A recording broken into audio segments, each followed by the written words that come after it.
Knjiga je analiza bogatega repertoarja mitov, legend, potvarjanj, napak, laži, razprav in polemik povezanih s pokolom v Ardeatinskih jamah.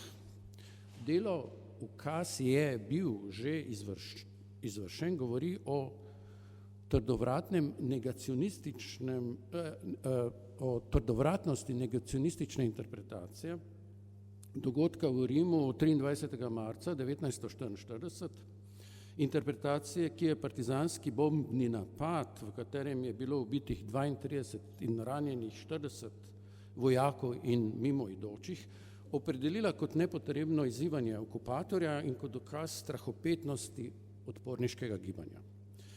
Sledilo je namreč običajno maščevanje nemških okupacijskih oblasti, ki so v bližini, kot rečeno, Ardeatinskih jam na jugovzhodu mesta usmrtile 335 civilistov in članov odporniškega gibanja. Za vsakega ubitega 10 talcev. Brez kakršnega koli iskanja krivcev oziroma atentatorjev. Odzvali so se tako, kot so se v podobnih primerih predtem. Denimo je v Kragujevcu, kjer so leta 1941 v skladu z von Keitlovo formulo 100 za mrtvega in 50 za ranjenega vojaka Wehrmachta pobili med 2300 in 2700 mladostnikov, žensk, moških, ostarelih in tako naprej, prebivalk in prebivalcev Kragujevca in okoliških vasi. Ker v rimskih ječah takrat ni bilo dovolj ujetih članic in članov odpora, komunistov, judov in drugih sovražnikov Rajha, so talce pobirali kar na ulici. In prav to je še dodatno spodbudilo domišljijo tistih, ki se z akcijo niso strinjali in so poboj nedolžnih pripisali komunistom. Porteli s kirurško natančnostjo pokaže, da nemškega poziva k predaji sploh ni bilo in da se je na lažni informaciji začel graditi mit o neodgovornih partizanih, citat. O njihovem nelegitimnem ravnanju in nepotrebnem pokolu, ki se je ohranil vse do današnjih dni. Mit namreč.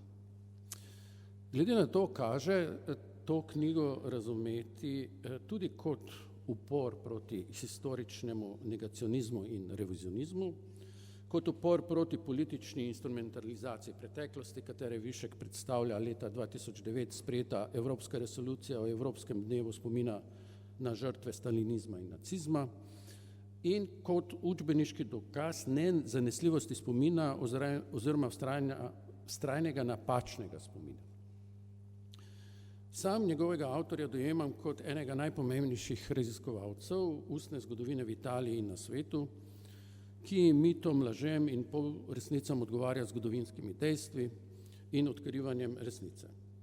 Na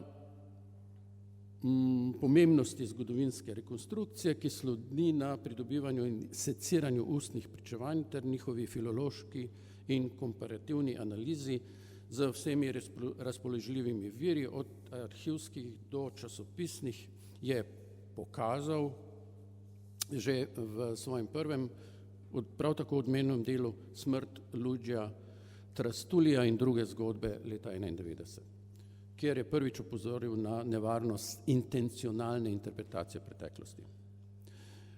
Sicer pa Porteljevi analitični tenkočutnosti interesu za ustno zgodovino botrujejo tudi njegovi muzikološki interesi. Že kot študent je pisal glasbo in besedila za diskografsko založbo Parade, še posebej za kantavtorja Edvarda Benata. Navduševala ga je zlasti ameriška protestna glasba, v katero se pogledil potem, ko je eno leto po diplomi preživel v ZDA, in iz tega dela njegovega zanimanja imamo tudi zelo zanimive študije o ameriški glasbi in kulturi, med katerimi sta najbolj odmevala tista o Bobu Dylanu in o Bruceu Springsteenu.